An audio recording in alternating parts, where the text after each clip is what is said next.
안과 전문의의 이야기를 들어보면 우리 눈에는 눈물이 가득 차 있다고 합니다. 기본적으로는 눈물은 지방층, 수성층, 점액층 세 가지 성분으로 이루어지고 있는데 하루 종일 일정량이 지속적으로 생성되어져서 눈의 전면에 눈물층을 형성하고 있다는 것입니다. 이 눈물이 생기지 않으면 눈물층이 마르게 되어지고 안구 건조증이 생겨가지고 눈에 각종 병이 생기게 되어짐으로 말미암아 눈에 눈물이 없으면 또 인공 눈물을 넣어서라도 이렇게 나와야 한다는 것입니다. 그러니까 우리는 눈물 없이는 살 수 없는 그런 존재라는 것입니다. 다시 말하면 우리는 늘 울어야 한다는 사실인 거죠. 눈물은 신비한 힘을 가지고 있습니다. 실험실에서 눈물을 분석해 보면 눈물의 모습이 물이 90%, 또 염분이 7%, 단백질이 2%, 점액질이 1%로 구성되어져 있다는 거예요. 이렇게 보면 눈물은 별로 대단할 것 없는 물질인데 대수롭지 않은 이 물질이, 이 눈물이 신비한 힘을 가지고 있다는 것이지요. 눈물은 사람을 변화시키기도 합니다. 성경에 보면 눈물을 흘렸던 사람들이 참 많습니다. 신앙의 사람, 위대한 인물들이 참 많이 울었습니다. 많이 울었어요. 특히 다윗 같은 사람은 밧세바를 범한 뒤에 정말 많이 울었습니다. 울고 또 울고 그 눈물로 자신의 죄를 씻었는데 눈물로 내 침상을 띄웠다고, 자기 침대를 눈물로 강물처럼 띄웠다라고 얘기하니까 얼마나 많이 울었습니까?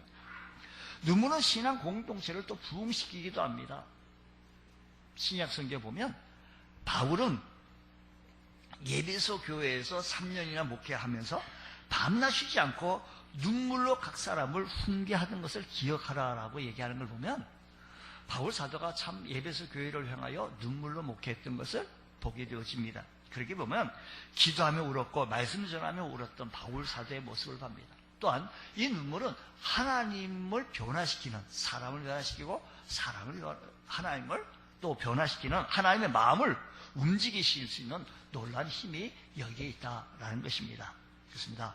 오늘도 성도의 눈물은 하나님의 마음을 뜨겁게 하기도 합니다. 그분의 마음을 녹인다는 것입니다. 우리 성도들은, 그래서 우리는 하나님 앞에서의 울 줄 알아야 한다는 것이지요. 우리는요, 하나님 앞에 울 줄 모르고 사람 앞에 울면, 사람 앞에 울게 되어지면 우리는 참 약합니다. 초라합니다. 그래서 하나님 앞에 흘리는 눈물은 영혼의 보석같이 되어진다는 것입니다. 말씀드린 대로 우리의 눈물을 흘려야 되는데 육체적인 눈물도 마찬가지겠지만 우리의 영혼도 눈물을 흘려야 하는 것처럼 그 기능을 제대로 발휘할 수 있습니다. 바로 영적인 눈물, 하나님 앞에서의 눈물을 어떻게 흘리느냐라는 것입니다. 하나님 앞에서의 눈물을 어떻게 흘릴 줄 아냐라는 겁니다. 오늘 성경에 보면 복음에서 우는 자들, 그들은 어떻게 울었으며 정말로 어떻게 진정으로 결심, 용서, 회개 이렇게 울었는지 한번 보자라는 것입니다. 우리가 우는 것도 좀 달라요. 계층이 좀 달라요. 자, 이스라엘 백성들이 40년 광야 생활을 마치고 드디어 가나안에 들어왔습니다. 여호수아의 지도 아래 이스라엘은 가나안을 원칙적으로 점령은 끝났습니다. 하지만 그 집합으로 땅의 모든 분배는 끝났죠. 하지만 이제는 구체적으로 하나님의 승리를 확인하고 집합별로 그 땅들은 분배를 받았지만 그곳에 아직까지 원주민 남은 산당들은 아직까지 존재하고 있습니다. 그래서 진멸하기만 하면 되는데, 근데 여호수아가 죽은 후에 바로 이 일에 실패를 하게 되어진다는 것입니다. 그래서 사사기서 2장 앞에 장을 우리가 받아야 이 2장이 또 해결되어져요. 1장에 보게 되어지면 이렇게 전쟁에 실패하게 되어진 원인이 과연 무엇인지 우리 스크린을 한번 도움을 받아보겠습니다. 그 사사기서 1장 19절 말씀을 보면 그들을 뭐라고요? 쫓아내지 못하였고, 또 29절 말씀 보게 되어지면 이렇게 얘기합니다. 29절, 가나안 족속을 쫓아내지 못하며, 30절, 쫓아내지 못함으로, 30절에도 역시 쫓아내지 못함으로, 31절, 31절도 쫓아내지 못하고, 또 33절도 쫓아내지 못하고, 34절에서는요, 오히려 아모리 사람들에게 이스라엘 백성들이 어떻게 하게 되었지만이 쫓겨가기도 했어요. 이유는 뭘까요? 그렇게 하게 되어진 쫓아내지 못하고 오히려 쫓겨가기도 하고. 왜 그랬을까요? 가나안 부족들은 이유가 있다라고 한다면 철병거가 있었어요. 그들은 군사작전지대는 험한 산지 요새에 있었기 때문에 실패했다고 그들은 말합니다. 실패했던 두 가지 원인이, 그들은 철병거가 있었고, 또 한 가지는 험한 산지 요새에 그들이 있었기 때문에 그들을 점령하기는 너무 힘들어서 못했다. 이유는 그거예요. 근데요, 성경 다릅니다. 성경은 오늘 평가, 성경의 평가는 참 놀랐는데, 그런 줄 알았더니 보니까 철병걸 가지고 있고 우리는 그냥 맨손이고, 이거 게임도 안 돼. 그래서 졌구나라고 생각을 하고 이유는 그렇게 밝히지만, 성경이 이렇게 얘기해요. 이스라엘이 가나안 부족을 쫓아내지 않은 것은 결코 힘이 없어서가 아니라, 쫓아낼 수 없었던 것이 아니라 오히려 쫓아내기 싫어했고, 심지어 가나안의 신들과 풍요, 그리고 그들이 가지고 있는 쾌락을 함께 즐기고 싶어서 쫓아내지 않았다라고 성경이 얘기하는 거예요. 쫓아내지 못하는 것은 능력의 문제가 아니라 신앙의 문제요, 순종의 문제였다라는 것입니다.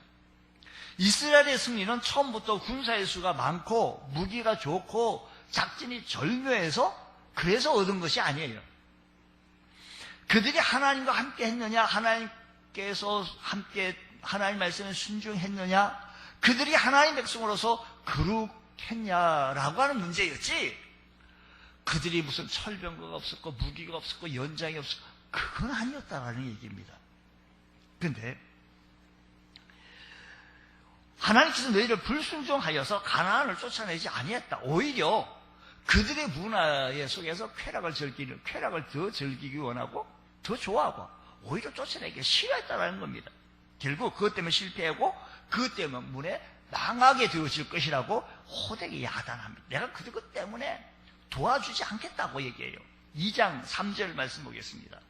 그래서 너희들 쫓아내라고 했는데 쫓아내기 싫었지, 쾌락과 함께 같이 즐기고 싶지, 같이 놀고 싶지, 세상적인 가치관 때문에 세상적인 가치관에 휩쓸려서 세상 사람들과 함께 휩쓸고 놀고 싶은 거 아니냐고. 3절 말씀 보겠습니다. 그러면 내가 또 말하기를, 내가 그들을 너희 앞에서 쫓아내지 않으니 그들이 너희 옆구리에 가시가 되어 그들의 신들이 너희에게 올무가 되겠다라고 얘기해요. 오늘 성도들의 실패 또한 어떻게 하면 복을 받는지 그 방법을 몰라서가 아니라 할 수 있는지 없는지 능력의 문제라는 겁니다.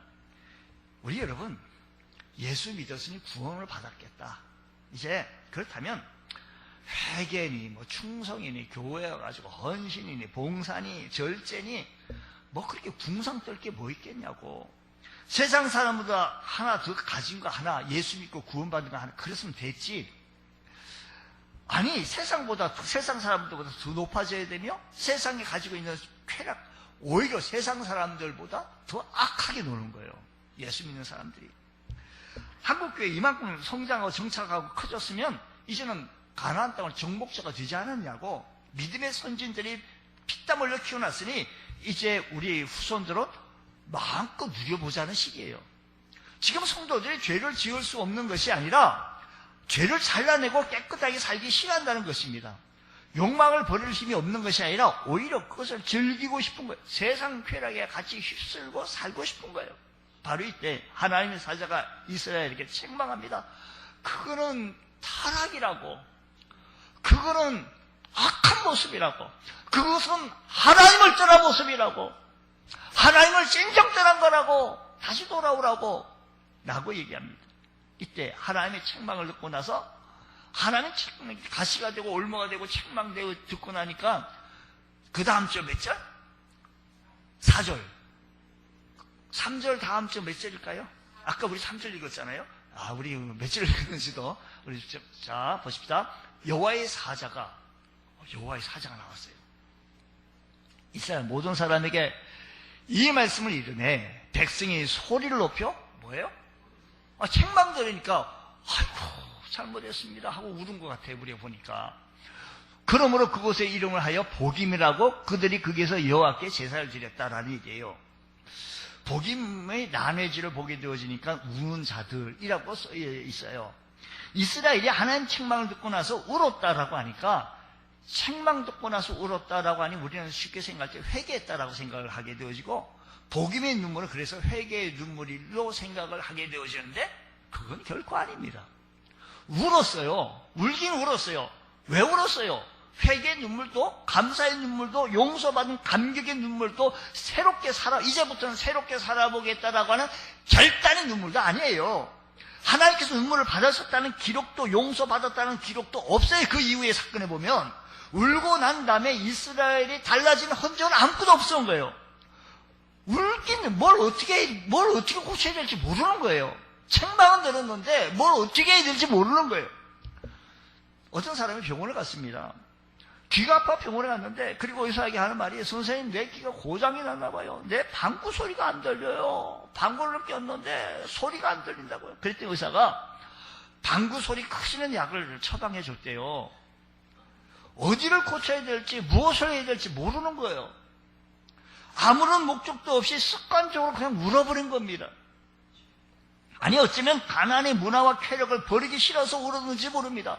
아니 세상적인 가치관을 버리라고 못 버려 하면서 울었는지 모를 거예요. 오늘 우리 주의 성도들이 이 세상의 문화 속에 들어나가면서 우리는 좀 다르게 살아야 되는데 나 다르게 살기 싫다고 못 버린다고 그러면서 슬퍼서 울었는지도 몰라요. 분해서 울었는지 몰라요.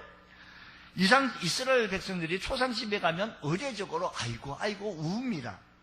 그걸 해야 합니다. 하나님의 구정 앞에 형식적인 눈물을 흘리게 되어집니다. 하나님께 체면을 살려드리는 거죠. 하나님 체면 살려드리는 겁니다. 하나님 이제부터 잘해보겠습니다라는 눈물은 절대 아니에요. 초상집에 가가지고 밤새도록 울고 나가지고 가만히 있어봐 지금 누구 죽었노?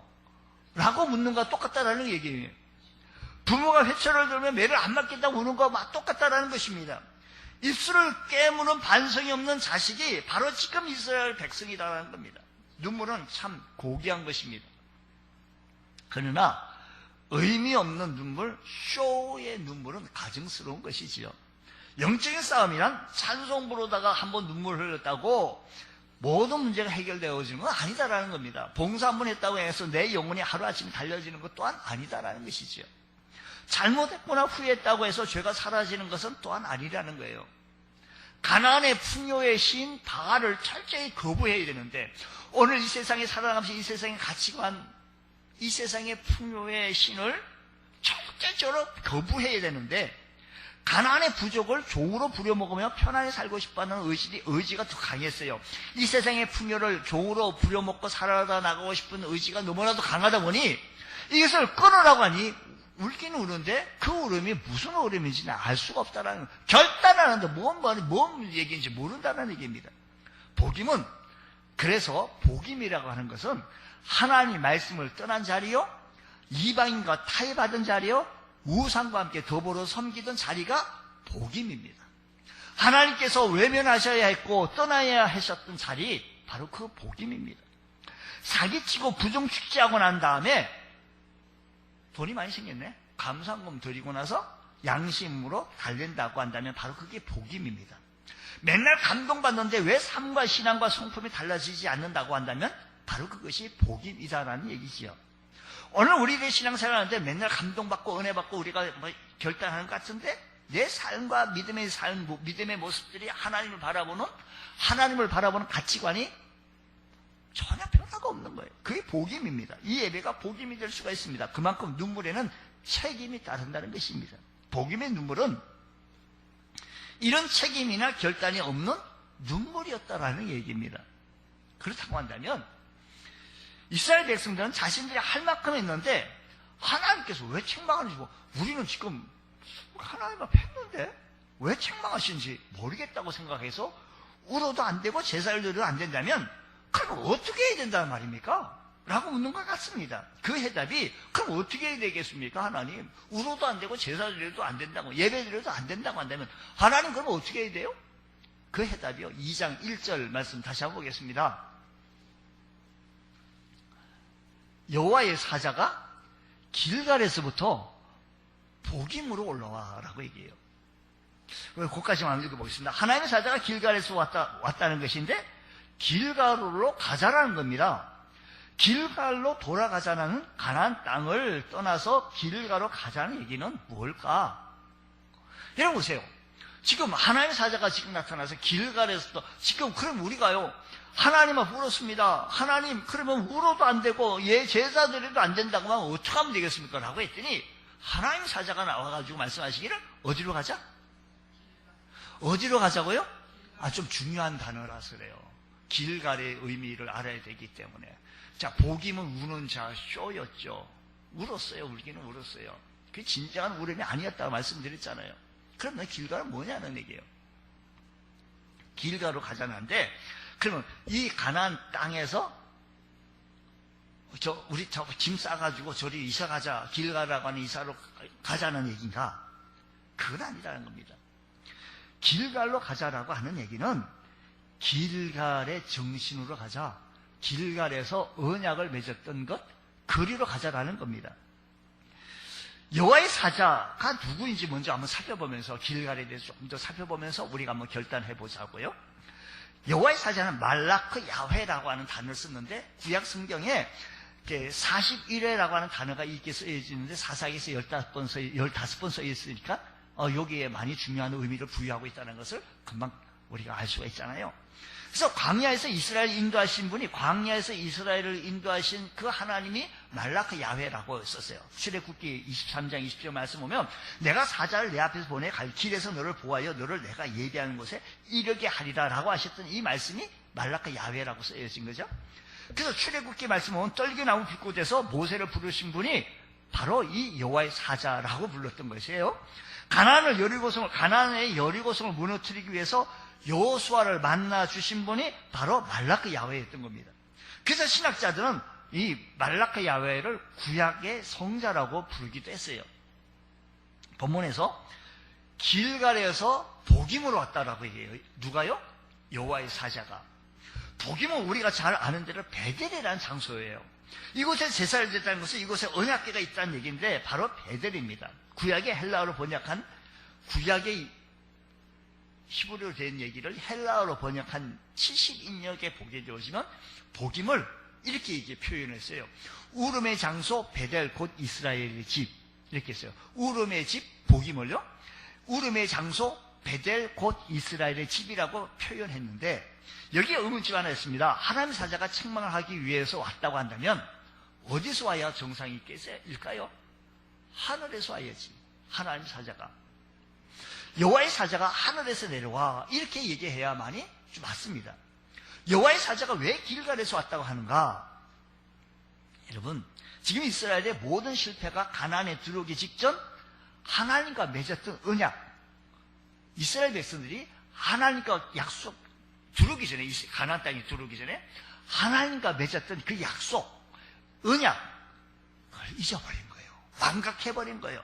그러니까 하나님의 사자가 길갈에서 복임으로 와가지고 길갈로 가자라고 하는 것은 길갈에 약속했던 그 고기로 가자라는 거예요. 약속으로 가자, 언약으로 가자, 길갈의 정신으로 가자라는 얘기입니다.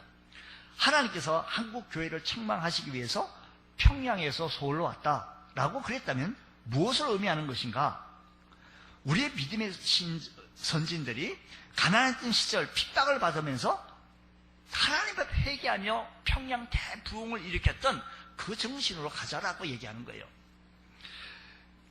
그 정신을 잃어버렸기 때문에 그 정신, 그 약속, 그때 모습으로 다시 되돌아가자라는 겁니다.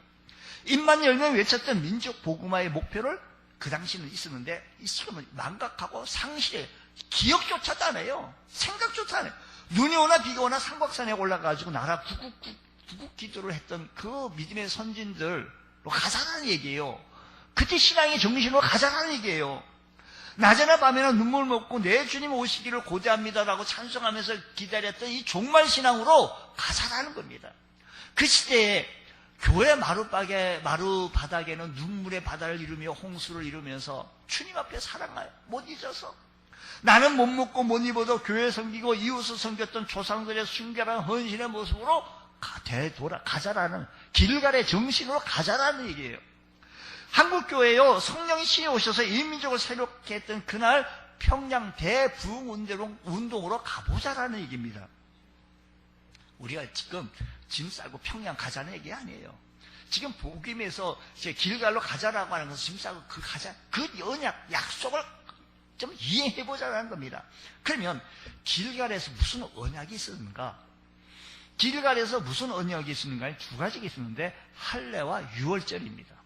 길갈의 언약은 할례와 유월절인데, 길갈로 돌아가자. 길갈의 언약은 먼저 어디에 길갈에서 약속했던 언약이, 하나님과 맺었던 언약이 여호수아서 5장이 기록이 되어져 있는데, 이스라엘이 지금 막 요단강을 기적적으로 건넜습니다. 요단강을 전적으로 하나님의 능력과 은혜로 건넜을 때, 여러분 보세요. 하나님의 능력과 은혜로 요단강을 건넜을 때 이스라엘 백성들의 사기는 하늘 높은 힘으로 춤추어 올라갔습니다.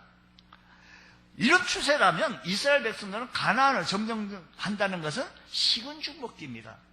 하나님께서 해서 요단강을 막 건너게 되어지는 겁니다. 시간 문제죠. 파죽 직세로 밀고 막 들어갈 참입니다. 이스라엘 백성들이 요단강 물이 마르고 거기 들어갔다라고 하는 것은 대단한 역사이기 때문에, 아니 그들이 무슨 요즘 같은 무슨 큰 배, 군함 이게 없었어요. 그들이 건넌 거예요. 기적적인 방법으로 하나님께서 건너게 하심으로 가나안 사람들에게 전해졌을 때, 이스라엘 백성은 사기가 충전했지만 그것을 본 가나안의 백성들의 반응이 어떻게 됐을까? 정신이 없어. 놀래가지고 기절초풍하는 거예요. 세상 말로요. 그것이 뭐란 말인가 아니? 여호수아서 5장 1절 말씀 보면 이렇게 얘기하는 거예요. 그들의 반응이 여호수아서 말씀 보면 마음이 녹았고, 또 뭐라고요? 이스라엘 자손 때문에 정신이 기절한 거예요. 여호수아서 5장 1절 하반절을 보면, 그러니까 이스라엘 백성들이 요단 서쪽 아모리 사람의 모든 왕들과 해변의 가나안 사람의 모든 왕들이 여호와께서 요단물을 이스라엘 자손들 앞에서 말리시고 우리를 건너게 하셨음을 듣고, 그 얘기를 듣고 그 사람들이 그렇게 왔대.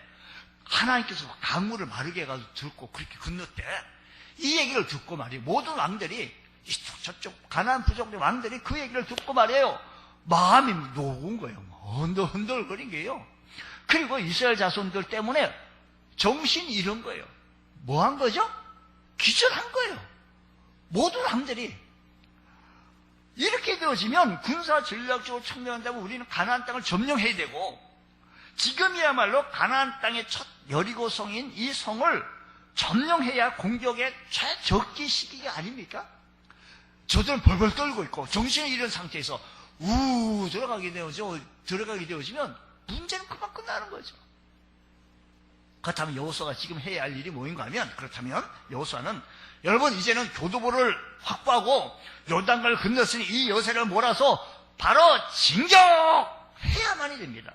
근데 하나님께서 점령, 명령, 전쟁에서 격려하시고 명령하는 것이 아니라 이상한 명령을 내리는 거예요. 2절, 여호수아서 2절부터 이제 보겠습니다. 바로 그때 막 사기가 충전할 그때 여호와께서 여호수아에게 이르시되, 너는 부싯돌로 칼을 만들어 이스라엘 자손들에게 다시 할례 행하라는 거예요. 여호수아가 부싯돌로 칼을 만들어 할례산에서 이스라엘 자손에게 할례를 행했다라는 겁니다. 할례란 남자의 생식기 포피를 잘라 하나님의 백성이 되었음을 선포하는 의식입니다. 아주 중요한 말이죠. 이 할례라는 거 하는 것은 하나님의 백성이 되었음을 선포하는 의식이에요. 나는 하나님의 백성이 되었어. 여러분, 침례는 누가 받을 수 있는 거 아니? 누가 받죠? 예수 믿는, 침례를 받음으로 말미암아 구원받았다가 아니고 이미 예수 믿고 구원받은 사람이 침례받아요. 침례받는다는 것은 내가 하나님의 백성이 되어졌다라고 하는 선포식과 동일합니다. 구약의 할례가 그렇게 중요했던 것처럼 보세요. 자, 이제 육신적인 가치나 뭐예요? 질서를 육신적 세상적인 가치나 세상적인 질서로 살지 아니하고 이제는 하나님의 백성으로 언약의 백성으로 살겠다는 각오, 할례예요. 이 땅에서 하나님의 백성으로 산다는 것은 자기를 자르고 죽이는 아픔과 결단이 있어요. 할례가요. 요즘 같이 뭐 마취하고 뭐 이렇게 해가지고 고통을 그랬는데도 남자들 굉장히 뭐 한 몇 주간은 2주간은 참 고통 속에 아파하고 있죠. 근데 이거는 부싯돌로 돌을 만들어서 그게 칼로 만든 거예요. 돌을 맹여. 얼마나 고통스럽겠습니까? 이스라엘은 천신만고 끝에 가나안 땅을 받았습니다. 주위에 온통 적들이 포진했습니다. 그런데 나무를 꺾고 활을 만들고 녹슨 칼을 갈고 바위 위에 돌창을 문질러 전의를 불태워야 할 시점에 부싯돌로 칼을 만들어 할례 행해다라는 것은 이것은 자살행위예요. 자살행위. 하나님 백성으로 성민으로 살아갈 의식을 행하는 일은 당연하죠. 하나님 백성 내가 거룩한 백성 살겠다. 나 거룩한 예수 믿는 사람처럼 살겠다. 하나님 백성들로 내가 주의를 지켜가면서 기도하면서 헌신하며 당연한 거 아니에요? 주일 예배 드리고 하나님 앞에 헌신하고 예배하고 찬양한다는 건 하나님 백성으로 당연히 해야 할 일이 아니겠습니까? 그런데 문제는 왜 하필 이 시점에서 이러다가 백성들의 사기가 식어지면 또 예수 믿기 처음에 했는데 시험 들면 어떡합니까? 예수 믿기 시작했는데 이렇게 헌신하다가 이렇게 봉사하다가 저 시험 들면 어떡합니까? 적절히 쳐들어오면 마귀 역사하면 어떡합니까? 수술받은 군사들은 속수무책인데 적절히 쳐들어오면 어떡하란 말입니까? 왜 하필이면 지금 이 봉사를 왜 하필이면 지금 이 할례를 지급받으라고 합니까? 하나님은 성공의 문턱에서 백성들의 엉뚱한 문제를 꺼내가지고 이게 초치입니까? 죄를 뿌립니까? 그러나 여기서 하나님이 이스라엘 백성들에게 가나안 땅을 주시고자 하는 목적이 있어요.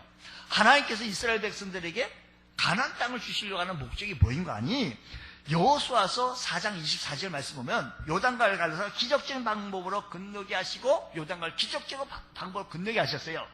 하나님께서 기적적으로 가나안 땅을 밟게 하신 목적, 그게 주신 목적이 뭐인가 하니 여호수아서 4장 24절에 이 땅의 모든 백성이 여호와 손이 뭐라고요? 이 땅의 모든 백성에게 하나님의 손이 뭘 알게 하기 위해서 강하게 하신 것을 알게 하고 너희가 너희의 하나님 여호와를 항상 못하게 경외하게 하려 하심으로 준 것이지 너희들이 무슨 뭐 기술 좋고 뭐 전의를 대비해가지고 공격해가지고 저들이 정신을 잃어가지고 천만에 만만이에요. 하나님 이 일은 하나님이 하신 것이야. 그래서 모든 사람들에게 하나님이 강한 것을 저들에게 나타내 보이려고 하는 거고 의도지. 그리고 그래서 모든 백성들이 하나님을 경외하는 그게 하나님의 목적이에요. 구원받고 이 땅에 살아가는 목적이 바로 여기 있습니다. 우리는 하나님이 강하다고 하나님을 경외하며 살아갈 수 있는 우리 주의 거룩한 백성이 되어져야 한다는 거죠. 나를 구원하신 하나님이 얼마나 위대하고 나를 구원하신 하나님이 얼마나 강한 분인가를 보여주는 삶. 하나님의 자녀들이 이 땅에서 얼마나 복되게 근사하게 사는가를 보여주는 것. 자를 것 자르고 또 잃었을 때 하나님께서 뭐라고 말씀하신 거 아니? 여호수아서 5장 9절 말씀 보게 되어지니까 여호와께서 여호수아에게 이르시되 내가 오늘 그렇게 하고 나니 할례를 받고 나니까 애굽의 뭐요? 애굽의 수치를 너희에게서 떠나가게 하게 하였다 하셨으므로 그곳 이름을 오늘까지 뭐라고 하였는가 하니 길갈이라고 했다라는 것입니다. 길갈이라고 하는 것은 굴러갔다라는 뜻입니다. 애굽의 수치, 애굽의 가치, 욕망이 굴러갔다는 거예요. 세상적인 가치관이 떠나갔다라는 겁니다. 여기서 왜 하나님께서 이스라엘 자손들이 할례를 행했을 때 애굽의 수치가 떠났다고 말했을까? 아니 할례 받지 않은 사람을 무할례자라고 하는데 혹은 광야의 수치가 물러갔다라고 말하지 않냐고 애굽의 수치라고 했느냐? 아마도 하나님께서 이번 할례를 행하다가 할례를 행하기 전까지는 이스라엘 백성들이 진정으로 그 애굽을 탈출하는 것이 아니라고 보신 것이에요. 애굽은 탈출하겠는데 몸만 나온 것이 진정 애굽에 나온 게 아니에요.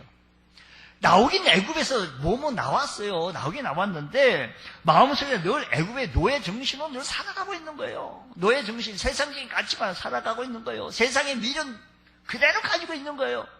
노예 근성을 버리기 전까지 여전히 노예일 뿐이라는 겁니다. 구원 그 이후의 과정은 우리가 예수 믿고 구원받은 그 이후의 과제, 세상 가치관을 자르는 거예요.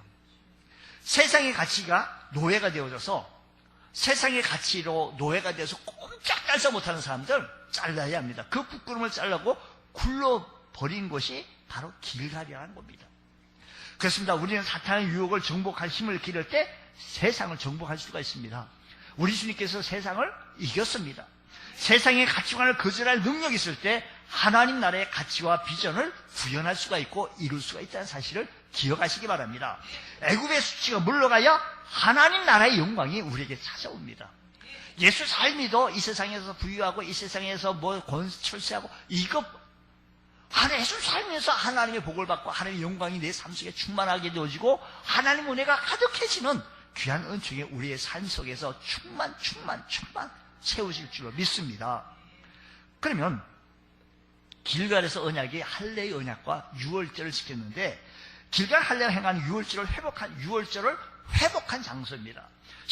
5장 10절 말씀 보게 되시면 또 이스라엘 자손들이 길갈에 질쳤고 그달 14일 저녁에 여리고 평지에서 유월절을 지켰다. 여리고 평지에서 뭐를 지켰다? 유월절 지켰다. 유월절은 뭐인가? 라고 물었더니 새로 오신 분이 6월 달에 무슨 교회 행사하는가 보다고 생각을 하셔요. 6월 달에 무슨 행사가 하는 것이 유월절이 아니고 유월절이라고 하는 것은 이스라엘 백성들이 그 전쟁에서 이겼다라는 얘기입니다. 처음 교회 나온 분은 해방잔치, 이스라엘이 애굽에서 해방받았다고 하는 잔치 유월절. 여러분, 잔치가 전쟁을 끝나고 나서 잔치하면 이해를 해야겠어. 근데 전쟁을 앞두고 싸우기 전에 승리의 축제를 벌였다라고 하는 것은 싸움을 위해서 간 것이 아니라 하나님께서 벌써 이긴 싸움에 그들은 그냥 동참하러 간 겁니다. 그러니까 축제이지 전쟁이 아닌 겁니다. 하나님의 승리의 축복을 확인하러 가는 겁니다. 가나안 땅을 정복하기 이전에 유월절을 지키라고 하는 것은 하나님의 명령입니다. 주의 힘으로 가나안을 정복하게 되어질 것이라고, 하나님의 힘으로 가나안 땅을 정복하게 되어질 것이라고, 하나님의 권세로 가나안 땅을 정복하게 되어질 것이라고. 가나안 전쟁은 여호수아의 전쟁이 아니라 사사들의 전쟁도 아니고 오직 하나님의 전쟁인 줄 믿으시기 바랍니다. 그러므로 하나님께서 싸우실 것입니다. 애굽의 바로와 하나님께서 싸우셨듯이, 그리고 그 싸움의 절정이 유월절이었던 것처럼 이제 바로와 싸우신 하나님께서 이스라엘 백성을 위하여 가나안과 싸우시겠다라는 겁니다. 유월절이 무엇인가 하니 애굽으로부터 우리는 이겼다라고 하는 선포식입니다. 자 보십시오. 할례 다음에 유월절은 애굽으로부터 우리는 오늘 우리들 유월절은 뭐냐? 하나님 앞에 예배드리는 세상으로부터 이겼다라고 하는 선포식입니다. 유월절 잔치는 뭐인가 하니 가나안 왕들로부터 이미 이겼다라는, 세상 왕들로부터 이미 이겼다는 겁니다. 여러분 기억하십시오. 세상이 결코 우리를 이기지 못합니다. 길갈은 유월절이 있는 곳입니다. 가나안 땅에서 뭘 먹고 어떻게 살까 염려할 필요가 없는 것은 하나님이 이미 준비해 놓으셨다는 사실을 기억하시면서 하나님의 약속 다시 회복하고 다시 하나님 말씀으로 돌아가고 길갈로 돌아가고 주의 말씀 의지해낼 수 있는 그런 귀한 은혜가 일어나기 원합니다. 그때 하나님께서 놀라운 역사가 임하게 되어지는 줄 여러분 믿으시기 바랍니다. 하나님의 사자가 찾아옵니다. 여호수아서 5장 13절 말씀 보면 여호수아가 나갔을 때 눈을 들어 먼저 사람이 칼을 빼어 손을 들고 마주 서 있는데 그 사람이 묻는 게 우리를 위하여 왔느냐 적절을 위하여 왔느냐 적편이냐 우리 편이냐. 그때 구약의 성자 말라크 야훼라는 사람이 여호수아는 칼을 들고 자기를 마주보고 있었던 사람이 누구인지 몰랐습니다. 그때 14절 말씀 보게 되었으니까 그가 이르되 아니라 나는 여호와의 군대 장관으로 지금 왔다. 여호수아의 얼굴을 땅에 대고 엎드려 절하고 그에게 이르되 내 주여 종에게 무슨 말씀을 하려 하십니까? 무슨 말씀하시려고 하십니까? 라고 했더니 복임의 말라크 야훼는 이스라엘을 책망하기 위해서 복임에서 하나님의 사자 복임에 책망하러 오셨어요. 그러면 복임에서 길갈로 가자는 말은 뭐인가 하니 이스라엘이 길갈의 언약, 이스라엘 백성들의 길갈의 정신, 길갈의 약속을 다시 지키겠다고 돌아가게 되어지면 임마누엘 함께 하시겠다라고 하는 하나님의 사자가 오셔서 우리가 하나 세상적인 가치관을 삶을 살아가다가 하나님의 약속을 다시 회복하면 우리 하나님께서 말씀하시기 이제 그러면 내가 하나님과 함께 하겠다고, 임마누엘 하겠다고, 가나안의 주인이 되겠다고 약속하시는 약속의 말씀인 줄 믿으시기 바랍니다. 그렇다고 나면 복음에서 우는 자처럼 쇼를 하는 것이 아니라, 그냥 맹목적으로 우는 것이 아니라 길갈의 정신으로 돌아가서 길갈의 언약을 회복하고 나아갈 때 오늘 우리의 삶의 현장 속에서는 하나님과 함께 하시는, 하나님과 함께하는 은혜를 누리게 되어지는 줄 믿으시기 바랍니다. 지금 여러분에게 머물고 있는 것이 복임입니까? 길갈입니까? 세상을 놓지 못해서, 세상의 가치관을 놓지 못해가 쩔쩔매고 있는 거예요. 주의를 지켜야 되냐 말아야 되냐, 세상의 가치관 때문에 쩔쩔매요. 아니면 하나님을 얻기 위해서, 하나님을 붙잡기 위해서 길갈의 정신으로 돌아가고 있습니까? 맨날 울고 있는 우리들의 눈물의 가치는 어느 거느냐 얘기입니다. 맨날 가슴 아파하는 그 진통의 의미는 과연 어떤 모습이냐라는 겁니다. 돈 잃어서 돈 잃어버리고 울고 몸 아파 울고 가슴 썰어 울어보았지만 정말 또 하나님을 더 섬기지 못해서, 정말 더 하나님께 기도하지 못해서, 정말 더 하나님 앞에 헌신하지 못해서 울어본 적이 있냐 얘기예요. 주님 하나님을 섬기고 하나님 앞에 주님 초라한 나의 모습을 바라보며 회개한 적이 있느냐는 얘기입니다. 그것이 아니라고 한다면 우리의 눈물은 복임의 눈물밖에 안 된다는 것입니다. 이스라엘들이 할례를 받을 때 표피를 자른다는 것은 고통이 이반저반 고통이 아닙니다. 여러분, 세상적인 가치관을 자른다는 것은 내게 고통이 오겠죠. 핍박이 오겠죠. 조롱도 오겠죠. 세상 사람들이 누린 것 다 누리지 못하는 조롱도 오겠죠. 그 복음의 눈물은 부끄러운 눈물이 아닙니다. 언제까지 내 상처 타령이냐고, 아프다고 힘들다고 상처받았다, 이게 궁상한 것이 아니라 지금은 복음에서 떠나 길갈로 가서 하나님께 맺었던 언약, 약속을 붙잡을 수 있는 그런 주의 성도 되어져야 한다, 이 말씀인 것입니다. 우리는 참 어려운 시대에 살고 있습니다. 이런 때일수록 주여, 다시 한번 세상적인 가치, 우리가 이 세상적인 것도 잃어버렸다 해서 아파하고 힘들고 울고 있을 것이 아니라, 주님 잃어버리고 주님 앞에 기도하지 못했다고 아파하는, 주님 앞에 다 예배드리지 못했다고 힘들어하는 나의 모습을 발견하게 할 수 없어서, 그래서 주님 앞에 다시 돌아갈 수 있는 귀한 은혜가 결단의 시간이 이 시간 되게 하여 주셔서 하나님과 함께함을, 하나님과 함께 임마누엘 누리는 축복이 우리의 삶 속에서 일어나시기를 주의 이름으로 축복합니다. 더 살숨기시는 우리 모두가 되어지기 원합니다. 우리 주신 말씀 듣고 말씀 기억하면서 우리 하나님 앞에 기도하겠습니다. 주님 앞에 섰습니다. 내가 주님 앞에 아버지 하나님 잘 섬기는 것 같지만 하나님 세상적인 가치관이 더 중요해 있고, 세상적인 그 무엇이 더 아름다워서 하나님 이거 붙잡아 달라고, 하나님 이거 해달라고 암탈 부리진 아니했는지요. 하나님 더 잘 섬기지 못해서 아파하고 힘들어 본 적이 있느냐고요.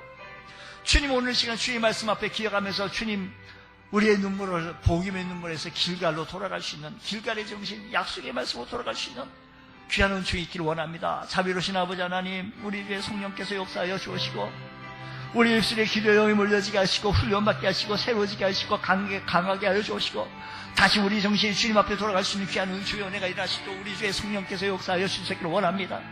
자비로우신 주님 몸된 게 하나님 은혜 베풀어 주시고 출산한 온 성도들에게 하나님의 은혜가 임하게 하여 주시고 하나님의 권능이 임하게 하여 주시고 주의 능력이 임하게 하여 주시기를 원합니다. 주의 사랑을 입을 수 있는 귀한 은총의 은혜가 임하게 하여 주시고 우리 주의 성도들 다음 세대를 우리 자녀에게 부끄럽지 않게 하여 주시고 교회를 물려줄 수 있는 귀한 은혜가 임하게 하여 주시고 이 도시를 살려낼 수 있는 믿음의 역사에 임할 수 있도록 우리 주의 성령님이 역사하여 주시옵소서. 주님, 하나님 아버지, 우리가 맡기진 사명 잘 감당케 해주시고 이 시대에 이 도시를 살리며 다음 세대들에게, 우리의 자녀들에게 우리의 신앙을 개성시킬 수 있도록 하나님께서 우리에게 맡기진 정신을 다시 회복하며 약속을 회복하며 세상 가치관을 잘라내는 고통이 있을지라도 하나님 앞에 붙잡힌 바 되어주시는 믿음의 권속들 되어지게 하여 주옵소서. 믿사하며 예수님 이름으로 기도드리옵나이다. 아멘.